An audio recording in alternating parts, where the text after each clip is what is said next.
झगड़े करवाए जा रहे हैं, जो अपने से बड़ा किसी और को नहीं समझते हैं, वो कैसे योगी हैं। संतों में भी झगड़ा कराने का काम अगर कोई कर रहा है तो सरकार के लोग मिलकर के करवा रहे हैं।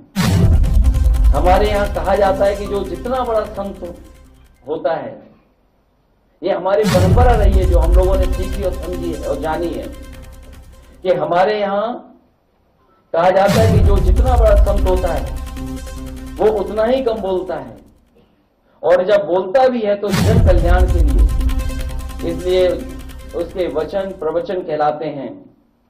यहां तो सब उल्टा ही है, इनकी योग्यता की परीक्षा करवानी पड़ेगी, क्योंकि जिस तरह की भाषा इस्तेमाल हो रही है उससे कहीं ना कहीं लग रहा है कि उनकी योग्यता के बारे में भी हमें और आपको जानना चाहिए, और व्यक्ति वस्त्र से नहीं, व्यक्ति वस्त्र से नहीं, वचन से योगी होता है।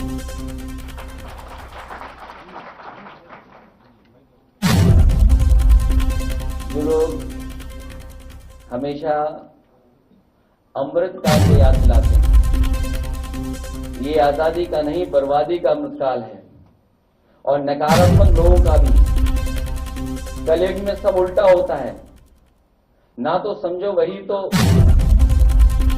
वही हो रहा है। जो कलयुग है उसमें उल्टा होता है, और सब उल्टा कर रहे हैं लोग। हमारे यहां ये माना जाता है कि जितना बड़ा ज्ञानी होता है वो उतना ही चुप रहता है, इसलिए हमारे यहां मौनी और मुनि की परंपरा रहती है। मुनि की परंपरा साधु संतों में, या मौनी की परंपरा, और कलयुग है इसलिए सब उल्टा हो रहा है।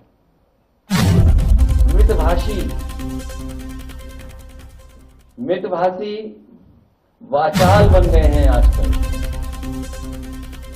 वो मितभाषी नहीं बन रहे हैं। उनका सुनिए क्या कह रहे हैं आजकल। मृदभाषी कटुभाषी बन गए हैं, सत्य वचनी झूठे प्रचारक बन गए हैं, अभय निवारण करने वाले भय का प्रसार कर रहे हैं, परोपकारी लोग अत्याचारी का काम कर रहे हैं। जिनका काम सरकार चलाना है वो बुलडोजर चला रहे हैं, और विकास का प्रतीक विनाश का प्रतीक बन गया है। और अभी सुना होगा हमने और आपने कि किसी भी सरकार को इस तरीके से सुप्रीम कोर्ट ने नहीं कहा होगा जिस तरीके से इस सरकार को कहा है। और सुप्रीम कोर्ट ने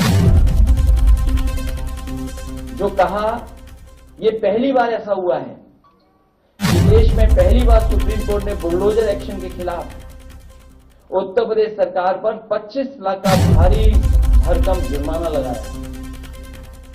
अगर कहीं ऐसा हुआ हो तो बताइए।